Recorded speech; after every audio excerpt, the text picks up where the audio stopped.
TikTok is the new social video app making some serious waves.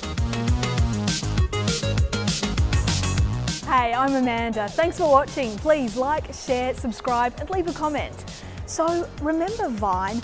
Well, TikTok is kind of like a new incarnation of that, except it's got a few more features and it's Chinese owned. Stand out, be creative, delight and amaze. Users can share 15-second videos of themselves doing, well, anything. But some of the most common themes are lip syncing, dancing, and comedic skits. Netflix and Pop-Tarts. Filters, music and animations are all part of the act. Like most social media apps, you can follow your favourites and like and comment. You can also live stream and it's easy to repost content on other platforms. Most users are 24 and under. I actually think the vibe on TikTok is quite positive. It feels a bit cheerful, it feels a bit earnest even sometimes. Unlike maybe your Twitters, it's a bit less cynical. But that might really have to do with the age of the people using the app.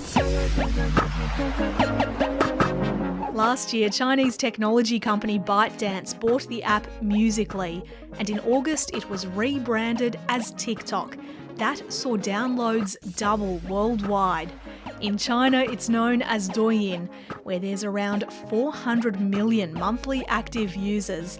That's nearly 3 in every 10 people. As an individual focused type of platform, broadcasting yourself to the world, I think here in Australia we're really familiar with this idea from YouTube and from Instagram, creating an impression of yourself and selling it to the world.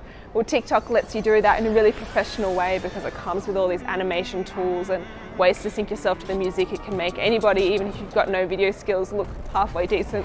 So I can see why it might appeal to China, but also to the rest of us as well. I'm Peppa Pig.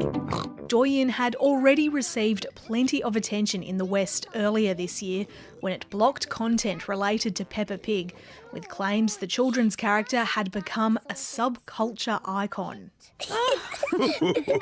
Memes like Karma's a bitch have also gone viral. Karma's a bitch. TikTok is getting massive global traction.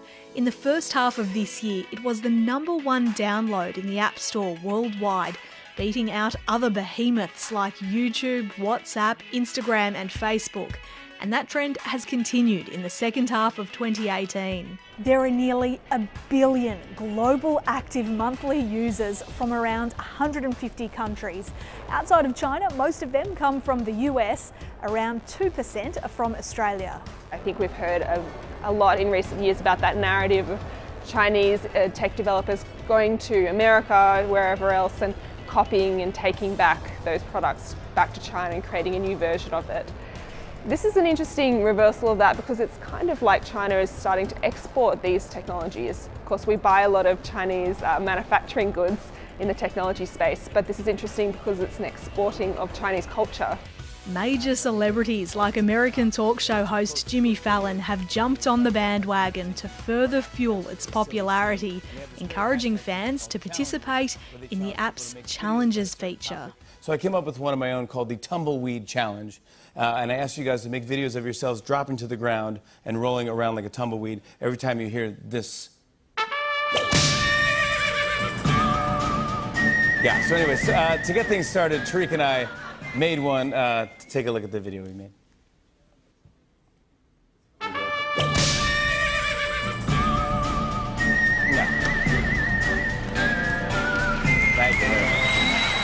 Cringe videos also have huge widespread appeal, with compilations of painful or embarrassing TikTok clips racking up millions of views across other platforms. You got a boyfriend, I bet he does he kiss ya? 5, 4. Australians are finding a bit of fame and fortune on the app too. The Perth-based Ribka twins have more than 4 million fans on TikTok, thanks to their dance and acrobatic routines. And Katja Gleason has 2.6 million followers, with her content focused on music and skits. You're gonna die, clown! And it will be interesting to see too, like YouTube, whether a career on TikTok can be monetized in the same way. Of course, on YouTube, you can run ads against your content and make money. On TikTok, there is a way of making money through live streams. So viewers can attach their credit card to the app, essentially buy emoji and send them to their favorite live streamers, and who can then convert it back into cash. So this is really the key way of making money on TikTok at the moment. And it's clearly working. Its revenue has more than tripled in the past year. And that's excluding Android devices. It's also trying out other revenue streams. In September, TikTok teamed up with Guess to run a campaign called #InMyDenim for its first ever branded content piece in the US. That's something Douyin has been doing for a while. Paid partnerships with social media influencers could also be on the cards soon. Never one to miss out on a trend, Facebook this month launched its own very similar version of TikTok called Lasso. It's seen by many as an attempt by the company to try and lure back its shrinking teenage demographic. That's it for this week. Please leave a comment and let us know what you're keen on seeing from ABC News on YouTube.